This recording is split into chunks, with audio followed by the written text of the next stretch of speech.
안녕하세요. 최정입니다.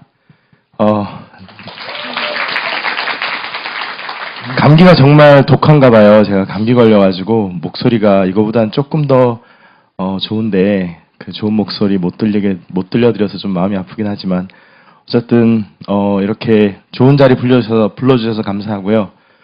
오늘 제가 말씀드릴 거는 이제 스타트업의 시행착오에 대해서 말씀을 좀 드리려고 합니다. 지금은 돌아가셨지만 제가 좋아하는 선생님 중에 신영복 선생님께서 말씀해 주신 글인데요. 공부는 이제 머리에서 시작해서 머리에서 끝나는 게 아니라 가슴으로의 여행이고 그래서 발끝까지 가야 한다라는 그런 말씀이에요. 그러니까 내가 아무리 이성적으로 이해한다 하더라도 그것을 마음으로 받아들이고 실천하는 것이 더 어려운 것이 공부라고 해요. 이런 창업 경진대회나 여러 좋은 선배님들의 말씀을 들으면 이해는 되는데 그것을 진심으로 받아들이고 실천하는 데까지 가는 건 되게 어려운 것 같아요.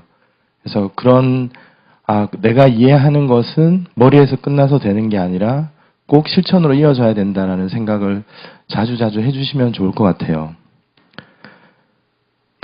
배달의 민족은 앞서 소개도 해드렸지만 여러분들 대부분의 스마트폰에 깔려 있을 거라 생각을 하는데요.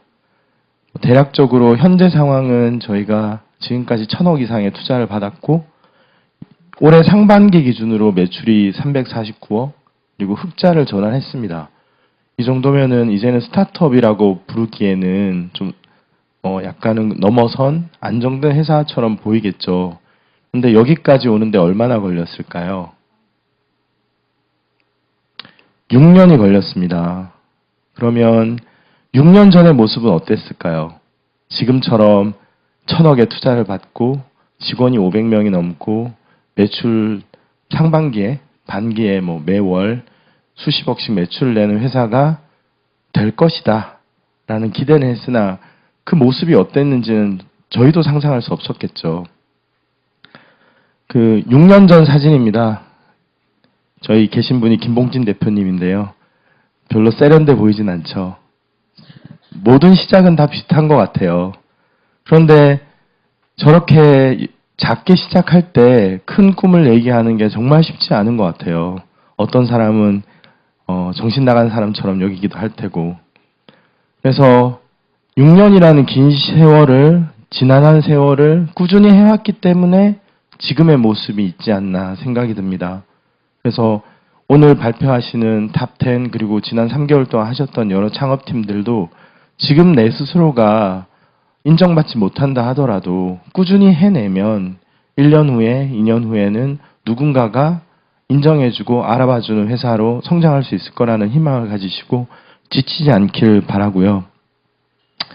그럼에도 불구하고 스타트업이 시작해서 성공할 때까지 성공하는 확률은 굉장히 낮은 것 같아요. 여러분들 보시기에 몇 퍼센트 정도의 스타트업이 성공에 이를까요? 성공이라는 정의는 사람마다 다르겠지만 최소한 이제 외형적인 성장이라는 측면에서 성공에 이르는 데까지는 어느 정도의 확률이 될까요? 네? 네, 30%도 안 됩니다, 사실은. 네. 되게 안타까운 현실이지만 초기에 투자하는 투자회사들이 있습니다. 본엔젤스부터 시작해서 팀을 이루고 아직까지 구체적인 결과는 없지만 아이디어를 열심히 고민하고 있는 팀에 투자하는 그런 초기 단계 투자자들이 통상 얘기하는 숫자가 10x, 우리말로는 10배라는 얘기가 있는데 의미가 뭐냐면은 투자 수익의 10배를 거두겠다라는 얘기예요. 내가 1억을 투자했으면 10억을 거둬야겠다. 벤처 캐피탈은 말씀드리지만 기본적으로 투자를 하는 회사이기 때문에 자선단체가 아니니까 가장 핵심적인 성과는 수익률이겠죠. 그건 부정할 수 없는 사실이고요. 10배의 수익률을 기대를 합니다. 그러면 예를 들어서 한 회사가 투자 자금을 모았어요. 투자 회사들도 투자 자금을 모으거든요. 투자 자금을 예를 들면은 얼마로 얘기해 볼까요? 10억을 모았어요. 10억을 모아서 1억씩 10곳에 투자하기로 마음을 먹었어요. 그러면 10배의 투자금을 회수할 수 있다 그러면 모든 회사가 10억씩 벌어다 줄 거니까 10개 회사면은 100억이 생기겠죠. 그러니까 10억을 투자해서 100억을 버는 거예요. 굉장한 수익률이죠. 그렇지만 보통 초기 단계에 투자하는 투자회사들은 10개에 투자하면 1개 정도가 10배를 벌어줄 거라고 생각해요. 그러면 1억이 10억이 되는 거죠. 처음에 만들었던 10억 투자금과 비슷한 돈을 하나의 회사에서 걷어들이는 거예요. 그러면 나머지 9개는 어떻게 되느냐? 대부분은 망할 거라는 거 알아요. 그리고 그 중에 몇 개가 투자 원금 또는 투자 원금보다 조금 높은 금액의 돈을 회수해 줄 거야 라고 생각하고 시작을 합니다. 그래서 이 사람들은 10억을 투자를 해서 5년 정도 굴려가지고 20억 정도 2배 되면 굉장한 수익률이라고 볼 수도 있거든요. 그러면 10개 회사를 투자할 때 어떤 기준으로 할까요? 예를 들면 본엔젤스가 굉장히 초기에 우한 형제들에 투자를 했는데 우한 형제들이 10배를 벌어다 줄 거기 때문에 나머지 모든 회사는 망해도 되니까 대충대충 투자할까요? 그러지 않아요. 나머지 모든 회사도 이 회사가 우리에게 10배의 수익률을 내주는 회사일 거야 라고 생각하고 면밀히 검토하고 정말 열심히 도와주고 성공하기를 바랍니다. 그럼에도 불구하고 하나가 성공한다는 거죠. 그런데 막상 회사를 만들고 팀을 만들고 사업 계획서를 쓰고 초기 투자를 해주시는 분들한테 찾아가면 투자를 받는 데까지도 굉장히 어려워요. 말씀드렸듯이 초기 투자자에게 투자를 받았을 때도 성공 확률이 10%인데 투자를 못 받는 많은 창업자들까지 다 전체 모수로 본다면은 10%도 안 되는 확률로 성공한다고 봐야 됩니다. 나머지는 다 망한다고 생각해야 되죠. 오늘 파이널 10이 있는데 이 회사 중에 단순 확률, 지금까지 제가 말씀드렸던 확률만 놓고 보면은 한 개 팀이 성공할 거예요. 또는 여기서 초기 투자를 못 받는 팀들도 분명히 있을 거기 때문에 그것까지 감안하면 여기서 확률적으로 봤을 때 성공할 팀은 단 한 팀도 없어요. 그죠? 이건 냉엄한 현실입니다. 그러면 후배님들한테 창업하지 마세요가 맞냐면은 저는 창업을 적극 권합니다. 저는 2000년에 처음으로 창업을 해서 지금까지 스타트업에만 17년을 있었는데요. 앞서 축사에서도 말씀주셨지만 스타트업은 정말 많은 경험을 짧은 시간에 할 수 있는 좋은 기회인 것 같아요. 그래서 물론 이제 대기업 다니는 것도 좋은 경험이겠지만 스타트업을 여러분들은 더 열심히 하기를 바랍니다. 그러는 마음이기 때문에 어떻게 하면 성공하느냐보다는 어떻게 하면 실패할 확률을 줄일 수 있을까, 시행착오를 적게 겪을 수 있을까에 대해서 좀 더 얘기를 나눠보고 싶어요. 성공하는 방법에 대해서는 좋은 말씀들을 많이 들으셨을 것 같고, 그런데 안타까운 것은 그분들한테 그러면 똑같은 방법으로 다시 해보라 그러면 성공할 확률이 성공하느냐면 또 그렇지도 않거든요. 그래서 성공이라는 것은 일반화시키기 불가능한 것 같아요. 그렇기 때문에 성공에 대해서 배우는 것도 중요하지만 시행착오를 겪지 않는 실패에 대해서 배우는 것도 되게 중요한 것 같습니다. 그래서 오늘은 그 얘기를 좀 해보려고 합니다. 죄송해요. 제가 목이 좀 아파가지고.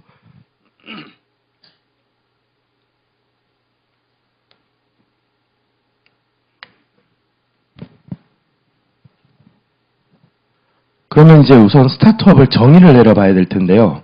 스타트업이 뭐라고 생각하세요? 혹시 여기 다 파이널 10일 텐데 지금 잘하면은 저는 가산점을 드릴지도 몰라요. 저 이따 심사할 텐데 가산점 드릴지도 몰라요. 대답 잘 해주시면. 스타트업이 뭘까요? 네, 비슷한 것 같습니다. 그죠? 아무나 하지 않았던 것을 시도하는 회사. 정해지지 않았다라는 거죠. 시도해보지 않았다. 새롭게 시작하는.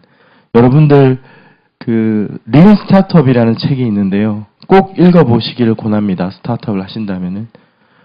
에릭 리스라는 분이 쓴 책이고요. 이 정의도 그 책에 나오는 이야기입니다. 극심한 불확실성 속에서 새로운 제품과 서비스를 만드는 조직. 그러니까 그게 하나의 회사일 수도 있고요. 대기업의 신사업을 하는 팀일 수도 있습니다. 어찌됐건 아무도 하지 않았던 일을 하기 때문에 극심한 불확실성에서 하는 거예요. 그래야지 기회가 있으니까요. 극심한 불확실성. 그렇기 때문에 성공할 확률보다는 실패할 확률이 더 높은 것이 스타트업의 본질입니다. 여러분들 스타트업이 왜 실패하는지 아세요? 만약에 했으면 여기 10개의 팀이 있는데 예를 들면은 성공하면 좋지만 실패했다면 그 이유가 무엇 때문이라고 생각하세요? 혹시 내가 하는 아이템이 실패했으면 어떤 이유로 실패했을 것 같으세요? 네, 고객의 니즈가 없어서가 제일 큰 것 같아요. 되게 좋은 좋은 답을 해주셨는데, 보통 실패하는 경우에는 그럴싸한 이유로 실패한다고 생각하는 것 같아요. 예를 들면, 내가 시장에 대해서 잘 이해를 못했거나, 전략이 부재했거나, 사업 계획서가 어설펐기 때문에 나는 실패한 거지, 조금 더 다음에 이런 것들을 보완하면 성공할 수 있을 거야 라고 생각을 하는 것 같아요. 그런데 오히려 이런 방법론이나 쓸데없는 것에 현혹되기 때문에 스타트업은 실패한다라고 에릭 리스는 얘기하고 있고 저도 전적으로 동의하는 바입니다. 여기 잘 보이는지 모르겠는데 CB 인사이트라는 기관에서 스타트업이 왜 실패하는지에 대해서 그 조사를 해봤습니다. 그랬더니 제일 많은 대답을 하신 분들이 아까 얘기했듯이 시장에서의 니즈가 없었어요 라는 거거든요. 한번 쭉 보시면 와 내가 과연 실패한다면 이런 너무 단순한 이유 때문에 실패하나 싶을 정도로 단순한 이유들밖에 없어요. 만약에 여러분들이 당장에 법인을 설립하고 팀을 모으면 매일매일 시간을 어디다 쓸 거냐면은 이런 이유를 때문에 망하지 않으려고 시간을 쓰실 거거든요. 그럼에도 불구하고 스타트업은 망하는데 대부분의 스타트업은 망하는데 망하는 이유가 이런 이유라는 거예요. 그러면 제가 지금까지 얘기했던 대부분의 스타트업은 망한다라는 그 확률적인 이야기가 잘못된 것이거나 아니면 이 설문조사가 잘못된 것이거나 아니면 정말 여기 계신 분들도 이런 이유 때문에 망하거나 둘 중에 하나겠죠.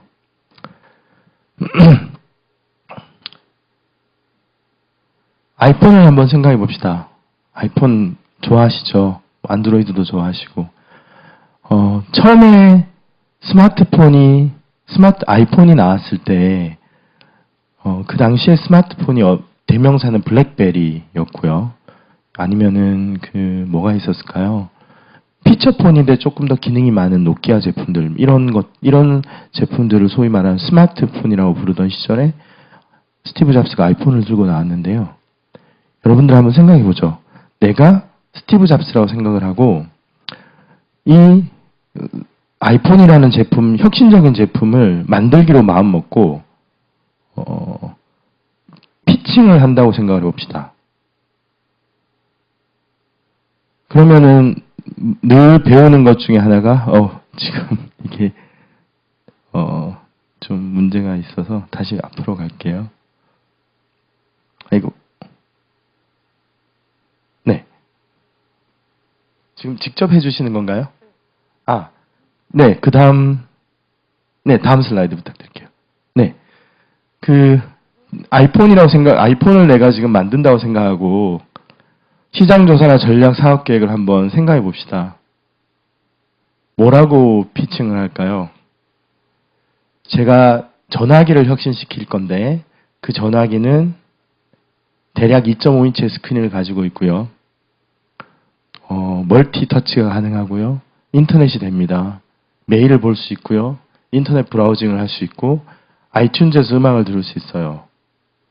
라고 설명을 하면 여러분들 머릿속에는 아이폰이 떠오르나요? 정말 어려웠겠죠. 그래서 잡스는 실제로 뭐라고 얘기하냐면은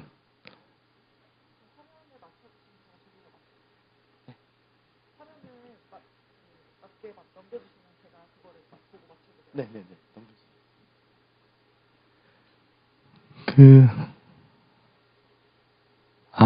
이게 싱크가 안 맞는 건가요?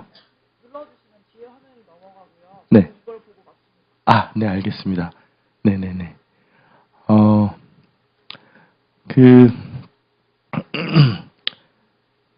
이게, 이 스티브 잡스가 한 얘기예요. 전화라는 것을 처음 만든 사람이 벨입니다. 벨이 전화기를 만들 때, 전화를 만들면 사람들이 정말 좋아하고 많이 쓸 거야. 라고 시장 조사를 했을까요? 몇 명이 쓸 거냐에 대해서. 안 했다는 거죠. 그렇기 때문에 맥킨토시 역시 시장 조사가 필요 없다라고 얘기한 사람입니다. 그리고 그 다음 문장이 굉장히 의미하는 바가 큰데, 소비자들은 자신이 원하는 것이 무엇인지를 그 물건을 직접 보기 전까지는 모른다는 거예요. 예를 들면 페이스북에 대해서 직접 써보기 전에 주커버그가 페이스북에 대해서 구두로, 문장으로, 아니면 뭐 이미지로 설명을 하면 여러분들이 정말 와 너무 매력적이야 난 이걸 쓰고야 말겠어 할까요? 시장 조사가 이렇게 어려운 것 같아요. 그러면 스티브 잡스는 사실은 이제 그 전에 맥킨토시부터 성공시킨 사람이니까 시장 조사나 전략이나 사업 계획 없이 추진할 수 있지만 우리는 그럼 어떻게 해야 되느냐 그런 얘기 해볼 수 있겠죠. 안드로이드 지금 스마트폰의 양대 산맥을 이루고 있는데 안드로이드도 처음에 만들어가지고 삼성전자에 팔려고 했어요. 지금 사진에 보이는 제일 오른쪽에 계시는 분이 앤디 루빈이라는 안드로이드를 창업하신 분이고 가운데 계시는 분이 삼성전자 그 당시에 이제 대표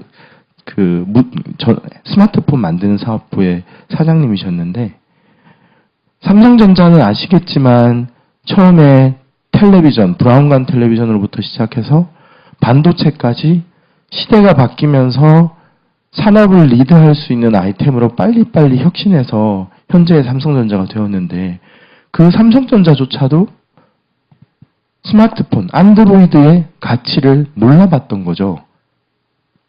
삼성전자 내에는 수많은 사람들이 시장 조사를 하고 차세대 혁신 기술에 대해서 논하고 전략을 고민하고 있는데도 불구하고 이런 것들을 놓친다는 거죠. 그래서 그만큼 하나의 아이디어가 성공하기까지는 정말로 쉽지 않은 여정인 것 같아요. 어떻게 보면은 첨예한 운의 연속인 것 같아요. 배달의 민족 역시 처음에 이야기할 때는 배달의 민족은 무엇을 하는 것입니까? 아, 스마트폰으로 배달 음식점의 메뉴를 확인하고 전화를 걸어서 배달시킬 수 있어요. 얼마나 매력적인가요? 저는 잘 모르겠어요. 매력적인 것 같기도 하면서 아닌 것 같기도 해요. 그래서 무엇을 하나요? 네, 저희는 전단지를 주어서 스캔해서 스마트폰에 올립니다. 실제로 그렇게 했거든요. 얼마나 매력적인가요? 과연 저희가 시장 조사를 할 수 있었고 전략을 정말 6년짜리 전략을 세우고 사업 계획을 그걸 바탕을 만들어서 여기까지 왔느냐 하면은 그렇지 않는 것 같아요. 매번 고객의 니즈를 읽어내고 그 고객의 니즈에 맞게끔 빨리빨리 제품을 변화시켜서 여기까지 왔다고 생각을 합니다. 그래서 그만큼 시장조사나 전략이랑 사업계획을 세우는 것은 쉽지 않은 일이고 어쩌면 부질없는 짓일지도 몰라요. 그래서 성공한 스타트업 그 대표들을 보면 스타트업의 성공 요인은 다 운이었다라고 얘기하는 분들이 많아요. 어떻게 성공하셨나요? 여쭤보면 저는 운이 되게 좋았던 것 같습니다. 그때 정말 운 좋게도 배달 앱이라는 걸 만들어서 그때 제가 정말 운 좋게도 MMORPG 게임을 만들어서 그런 분들이 많은 것 같아요. 겸손이 아니라 돌아보면 와 내가 어떻게 여기까지 왔나 생각해보면 그때 맞아 이 시점에 이런 일이 있었지 나는 정말 운이 좋았던 것 같아 뭐 이런 거 연속인 것 같아요. 그렇지만 여러분들한테 오늘 당장 사업계획을 세우는 것보다는 운이 더 중요하기 때문에 운에 의존해서 해보라고 얘기할 수는 없는 거잖아요. 그래서 그럼에도 불구하고 분명히 시행착오를 적게 겪고 성공할 수 있는 방법은 있습니다. 본엔젤스 제가 몇 번 거론드렸지만 본엔젤스는 굉장히 특이한 벤처 투자자인데 한국에서 처음으로 사업 계획서만 들고 오는 사람들한테 투자를 하는 초기 투자자였어요.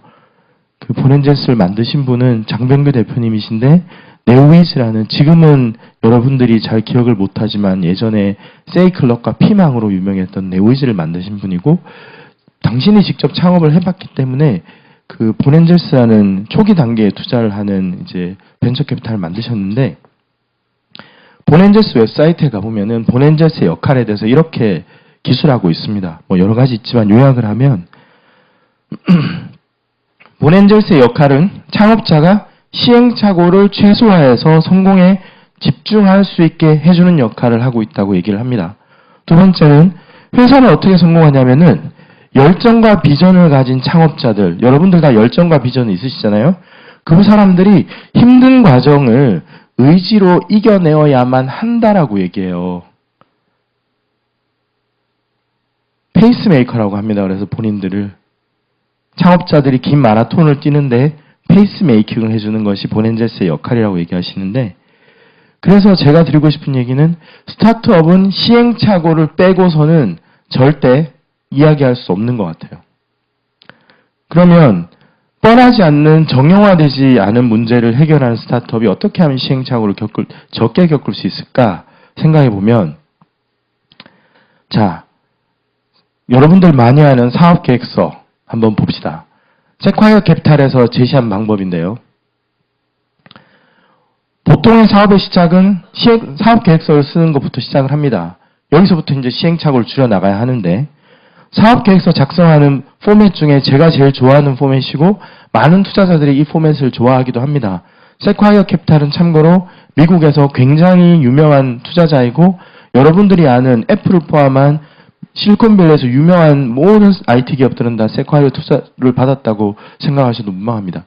세콰이어에서 뭐라고 얘기했냐면은 다음과 같은 순서로 사업계획서를 보내주세요라고 얘기를 해요. 첫 번째가 회사의 목적, 두 번째가 problem, 세 번째가 솔루션, 그리고 why now, 그 다음에 마켓 사이즈, 경쟁, 제품, 다시 비즈니스 모델, 팀, 재무 상태.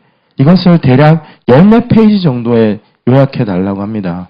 그대로 하려고 하면은 한 제목당 한 페이지, 두 페이지 정도밖에 못 써요. 네. 그 이상은 군더더기라고 보는 거죠. 이거는 세콰이어 캐피탈 홈페이지에도 그대로 나와 있습니다. 한번 들어가 보시면 쉽게 찾을 수 있고요. 자, 제일 중요한 게 저는 앞에 세 가지라고 보는데요. Company Purpose, Problem, Solution. 여기 계신 모든 분들이 처음에 그 스타트업 인큐베이팅 센터나 아니면 이런 이제 프로그램을 통해서 배우는 것이 고객의 어떤 니즈나 문제를 착안을 해서 제품이나 서비스를 만드는 건가요? 라는 얘기는 많이 들으셨죠? 그죠? 그래서 대부분 다 고객들은 이런 걸 불편해하는 것 같습니다. 고객들은 이런 걸 필요로 하는 것 같아요. 그래서 우리는 이런 걸 만듭니다. 라고 얘기하시죠? 피칭하시죠? 이거는 그냥 글로벌하게 표준적인 방법인 것 같아요. 그리고 배달의 민족도 크게 이 방법을 벗어나진 않아요. 그런데 누구는 성공하고 왜 누구는 실패할까요? 아이템의 문제일까요? 저는 아이템의 문제라고 생각하지 않거든요. 그 엘리베이터 피치 혹시 모르시는 분은 없을 텐데 내가 만약에 10초의 시간이 주어졌다, 1분의 시간이 주어졌다 라고 했을 때 투자자 또는 고객을 설득할 수 있는 방법은 무엇일까요? 예를 들면 아픈 사람한테 가면은 내가 근처에 병원이 어딘지 알아요 라고 얘기하면 그 사람이 관심을 보이겠죠. 네? 어느 누구도 1분 안에 투자자를 설득해서 투자를 받을 수는 없어요. 천하의 누구도. 그 이후에 이제 수많은 미팅들이 이루어지고 투자까지 이루어질 텐데 그래서 엘리베이터 피치의 목적은 환심을 사는 거예요. 그래서 그 사람한테 1분이 아니라 10분의 시간을 쓰게 하는 거고 30분의 시간을 쓰게 하는 거고 그 다음에 또 1시간, 며칠의 시간을 쓰게 해야지만 투자까지 이루어지는 거거든요. 그러면 그 짧은 시간 동안 무엇을 강조하고 전달해야 될까요? 내가 만드는 제품? 아닙니다. 내가 어떤 문제를 해결하려고 하는지를 이야기해야 돼요. 지금은 과연 이 회사의 밸류에이션이 정당하냐, 사업 모델이 어떠냐, 얘기는 많지만 어쨌든 드랍박스 여러분들 많이 쓰실 텐데, 드랍박스는 어떻게 자기 회사를 피칭했는지 아시나요? 드랍박스는 절대 우리는 클라우드에 공유 공간을 만들어서 여러분들이 갖고 있는 모든 단말기에 있는 데이터들을 동기화시켜 드립니다. 라고 얘기하지 않아요. 일단 뭐 하는 건지 모르겠어요. 뭐라고 얘기하는지 아세요? 혹시 중요한 발표가 있는데, 이것도 오늘은 중요한 발표죠, 저한테. 중요한 발표가 있는데, 밤새 만든 자료를 잊지 않으려고 USB 메모리에 꼭 진짜 잘 저장을 시켰는데, 하필이면 USB 메모리를 집에 두고 온 거예요. 이런 경험 있냐고 물어봐요. 그럼 일단은 닭살이 돋으면서, 나 그런 거 너무 싫어, 이렇게 되죠. 그죠? 그러면은 사람들이 물어보겠죠. 어떻게 해결해요? 그래서 저희가 드랍박스라는 걸 만들었습니다. 드랍박스는 클라우드에 있는 메모리 스틱이에요. 그래서 더 이상 메모리 스틱을 가져다닐 필요가 없어요. 똑같은 아이템인데 어떻게 설명하는 게 더 매력적이세요? 느낌 아시겠죠? 그래서 투자자한테 고객의 니즈나 프로블럼을 어필하지 못하면 시간을 살 수가 없어요.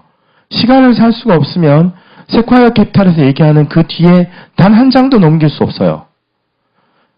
투자자들은 수많은 사업 계획서를 받습니다. 이메일을 통해서 받고 다양하게 받습니다.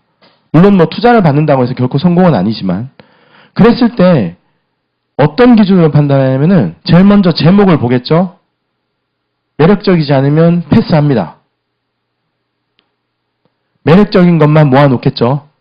그 중에서 한 페이지를 넘겨봐요. 무슨 말인지 모르겠어요. 그럼 일단은 넘깁니다. 왜냐하면 이분들에게 시간이 너무 없어요. 성실하지 않은 것이 아니에요. 성실하기 위해서 이렇게 하는 거거든요. 그래서 엘리베이터 피치나 사업계획서에서 위에서부터 매력적이지 않으면 그 다음은 읽어보지 않는다고 생각하셔도 돼요. 회사의 목적, 컴퍼니 퍼포스를 뭐라고, 어떻게 하라고 돼 있냐면은 하나의 명쾌한 문장으로 기술하시오라고 돼 있죠. 이 명쾌한 문장을 기술하는데 수식어가 한 5개 들어가고 단어가 한 10몇 개가 들어가면서 2줄이 넘는 문장을 썼을 때 눈에 들어올까요? 안 들어옵니다. 그래서 고객의 니즈를 정말 잘 캐치해서 그것을 잘 써내려 가야지만 투자자의 환심을 살 수 있고요. 투자자는 왜 이 방법이 맞다고 생각하냐면은 그래야지만 고객들이 좋아한다라고 생각해요. 고객들이 쓸 것이라고 믿는 거예요. 투자자는 어떤 기준으로 투자할까요? 고객들이 좋아하는 제품에 투자하는 거예요. 고객들이 좋아하는 제품, 고객들이 좋아하는 서비스를 어떻게 판단할 수 있느냐? 고객의 문제나 니즈를 얼마나 잘 이해하는지를 가지고 판단하려고 하는 거예요. 그 다음이 제품이나 서비스입니다.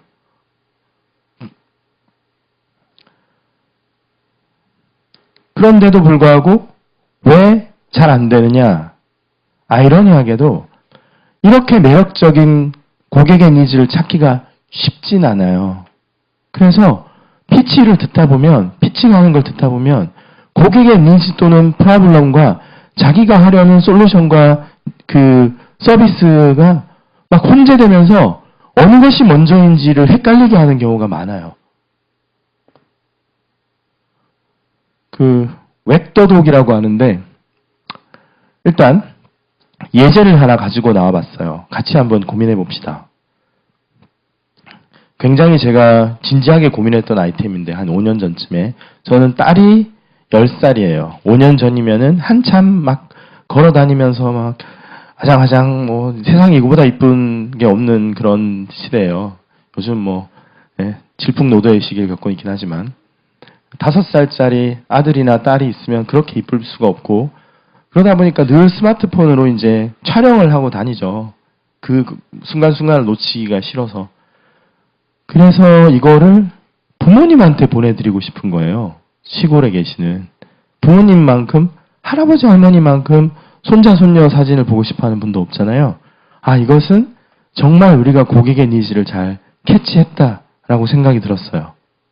그래서 이걸 서비스로 만들고 싶은 거예요. 그래서 이거를 문장으로 써놨습니다. 김배달 씨, 시골 출신이에요. 뭐 달리 얘기하면 부모님 시골에 계신다는 얘기고, 아들 재미에 푹 빠졌는데 이 사진을 스마트폰으로 찍으니까, 스마트폰에 있는 사진을 부모님의 스마트폰, 요즘 부모님 다 스마트폰 쓰시니까요, 보내드리는 방법이 없을까라고 고민을 했어요. 그래서 열심히 고민해서 만든 서비스가 뭐냐면은 스마트폰을 이용한 사진 공유, 그것도 부모님과. 이게 잘 될까요? 안 될까요? 고개 설레설레. 왜 안 될까요? 안경 끼신 분. 맞아요. 부모님은 스마트폰을 잘 못 쓰셔. 그래서 이거 만들어 드리면 수시로 전화하실 거예요. 야, 어떻게 하는지 모르겠다. 그냥 카톡으로 보내줘. 그냥 메시지로 보내줘. 이렇게 얘기하실 게 뻔해요. 자, 똑같은 문제를 다시 한번 얘기해 볼게요. 시골에 계신 부모님께 손자 사진을 보내주고 싶은 게 우리가 해결하고 싶은 목적이에요. 그러면 자유도가 좀 더 많아지면서 찍스라는 서비스를 아시는지 모르겠는데, 찍스가 그 웹에다가 또는 찍스라는 서비스에 사진을 업로드하면 인화를 해주는 서비스예요. 그래서 인화해서 배송지 주소를 부모님 댁으로 하면 부모님들은 매일매일 또는 정기적으로 손자, 손녀의 사진을 인화된 상태에서 볼 수 있죠. 그러면 우리가 해결하려는 문제를 해결했나요? 안 했나요? 해결했죠. 뭐가 잘못된 걸까요? 왜 똑같은 니즈, 여러분들이 공감할 만한 그런 니즈에서 시작했는데도 불구하고 한 번은 실패할 확률이 훨씬 많은 스마트폰으로 사진 공유하는 서비스를 만들려고 시도를 하고, 또 다른 한편으로는 그냥 단순히 사진을 인화해서 그거를 부모님 댁으로 우편으로 보내드리는 서비스를 만들게 될까요? 왜냐하면 우리가 소비자의 니즈를 왜곡했기 때문이거든요. 뭐로? 스마트폰이라는 단어로 소비자의 니즈를 왜곡하기 시작했어요. 이렇게 쓴 찍스라는 결론에 이른 니즈 기술 방법과 스마트폰 사진 공유 서비스라는 결론에 이른 이 기술에서의 큰 차이는, 우리는 이미 니즈를 얘기하면서 솔루션을 머리에 넣어놓고 시작한 거예요. 우리 팀은 스마트폰에서 뭔가 컨텐츠나 서비스를 만들고 싶어서 창업한 팀이에요. 그러면 그 팀에는 개발자가 있고요, 기획자가 있고 다 있어요. 그러면 처음에 얘기 드렸던 이 니즈를 얘기하는 순간 머릿속으로 이미 제품을, 서비스를 만들고 있어요. 그래서 거기에 함몰돼서 나오지를 못하는 거예요. 이해되시죠? 그런데 이렇게 되면 점점점 힘들어지기 시작합니다. 참고로 제가 쓴 이 방법이 마이크로소프트에서 얘기하는 시나리오 포커스드 엔지니어링이라는 방법이에요. 그래서 마이크로소프트가 왜 제품을 망하는 건 아니죠. 잘 못 만드는가에 대해서 아이폰을 보고 진지하게 만들어낸 방법론이 시나리오 포커스드 엔지니어링이고, 그 방법에 의해서 제가 이 니즈를 기술을 했는데, 기회가 되면 그 책도 읽어보세요. 근데 번역은 안 돼 있는 걸 알고 있는데 굉장히 좋은 책입니다. 어찌됐건 제가 하고 싶은 얘기는 무엇이 잘못됐냐에 대한 얘기예요. 웩더독, 그러니까 꼬리를 흔든다는 얘기인데, 그러니까 꼬리가 몸통을 흔든다는 얘기예요. 사실 개는 몸은 가만히 있고 꼬리를 흔들어야 되는데, 경제학 용어이긴 하지만 어쨌든 주객이 전도되었다라는 표현입니다. 앞서 말씀드렸듯이 고객의 니즈를 정확하게 파악하고 문제를 잘 정의한 다음에 그걸 통해서 제품을 개발해야 됨에도 불구하고, 어느 순간 이미 우리는 제품이랑 서비스를 머릿속에 넣어놓고 고객의 니즈를 재단하기 시작해요. 그런 경우에 대부분 재미없는 아이디어가 되어버리고 재미없는 서비스나 제품이 나오고 고객들의 마음을 설레지 못하는 제품을 만드는 것 같아요. 그러면 이것을 어떻게 극복할 수 있을까에 대해서 좀 말씀을 드리려고 합니다. 첫 번째는 제일 중요한 게 니즈이기 때문에 명확한 니즈나 가설을 앞서 말씀드렸던 그런 방법을 이용해서 문장으로 써야 됩니다. 머릿속으로 기억하고 있고 팀이 공유하고 있는 것은 중요하지 않아요. 사람의 기억력이라는 것은 굉장히 간사해서 시간이 지나고 나면 자기 좋은 쪽으로 해석하게 돼 있어요. 기억하려고 해요. 그래서 기억력에 의존하지 마시고 반드시 적어둬야 됩니다. 다만 스타트업은 대부분 실패하고 뻔한 이유 때문에 실패하기 때문에 어떻게 성공시킬지를 고민하지 마시고 이게 이런 이유 때문에 망할 거야 라는 관점에서 기술을 해보세요. 그래서 정말 망할 것 같잖아요. 그럼 하지 마세요. 망할 것 같은데 왜 해요? 그렇잖아요. 근데 망할 것 같음에도 불구하고 성공시키고 싶은 욕구가 막 있기 때문에 그때부터 이제 니즈를 막 재단합니다. 이거 이렇게 하면 될 것 같아. 이건 되는 거야. 되는 거야. 자면서도 그래 될지도 몰라. 아침에 일어나서 또 기도하면서 되게 해주소서. 이러고 있는 거예요. 그래서 성공하는 방법이 아니라 실패하는 관점에서 니즈를 정말 잘 기술해 두세요. 이거는 정말 이런 이유가 아니면은 실패할 가능성이 별로 없는 니즈야. 뭐 이런 거 있잖아요. 두 번째는 너무 제품을 잘 만들려고 하면 안 돼요. 스타트업은 화려한 직업이 아니에요.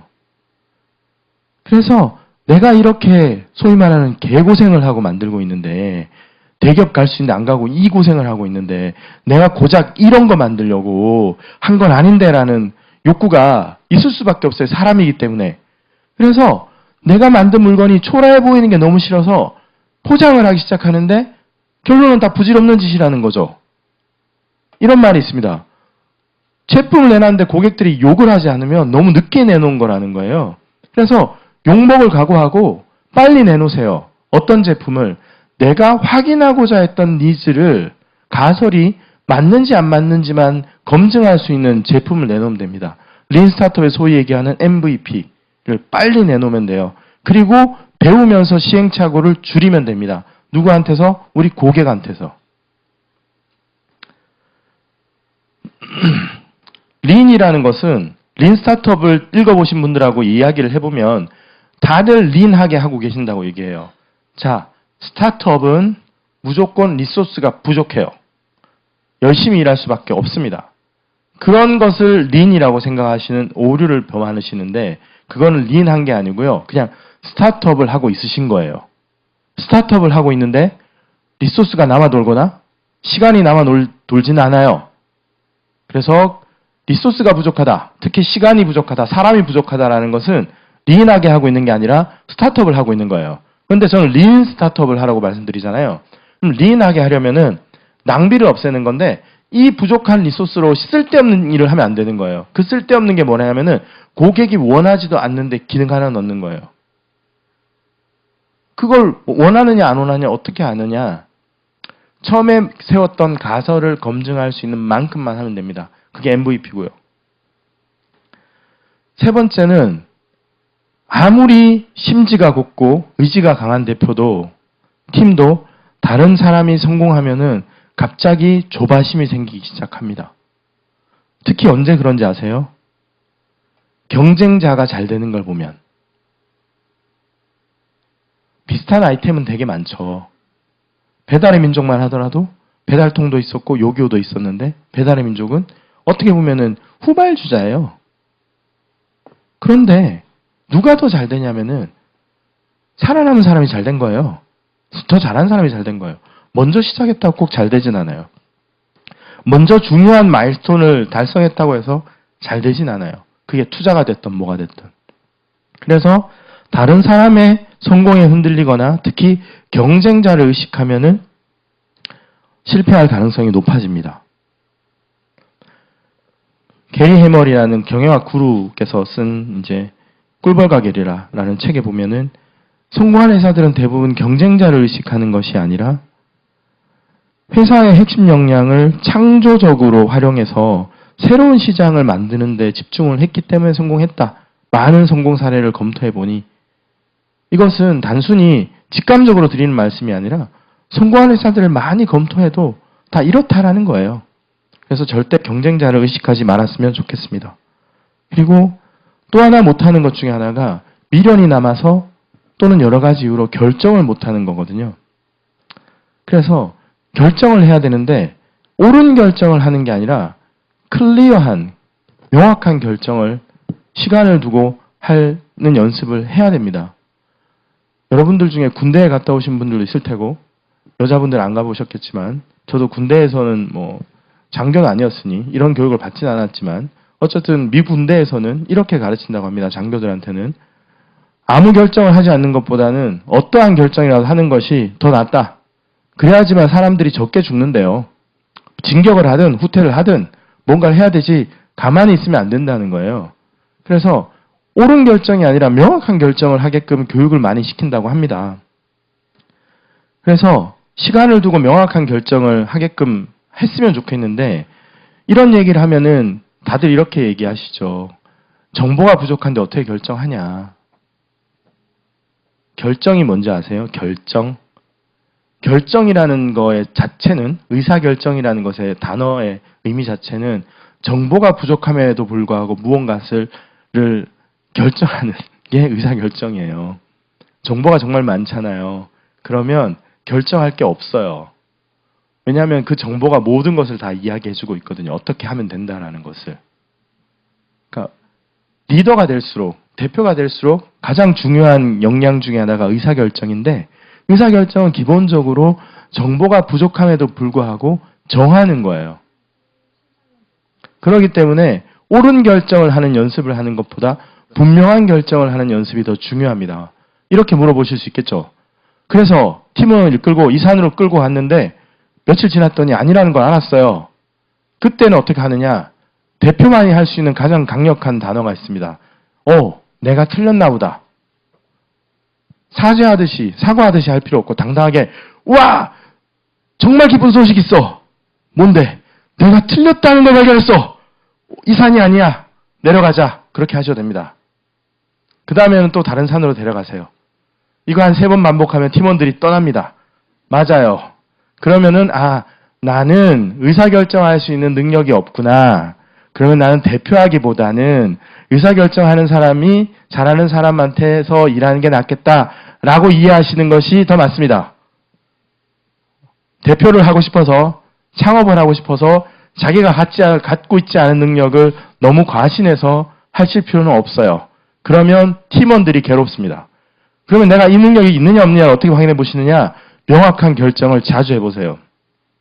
제가 좋아하는 책 중에 절판되었지만 영어로는 구할 수 있고요. 중고로도 구할 수 있을 거예요. CEO가 빠지기 쉬운 5가지 유혹이라는 책이 있는데 꼭 한번 읽어보시면 제가 이렇게 얘기하는 것보다 훨씬 더 많은 교훈을 얻으실 수 있을 겁니다. 그래서 분명한 결정을 계속 반복해서 하다 보면 어느 순간 정확한 결정을 하게 돼요. 옳은 결정을 하게 됩니다. 마지막으로 드리고 싶은 충고는 회사는 창업자나 창업 멤버들의 자아가 아닙니다. 이 얘기를 왜 하는지 아세요?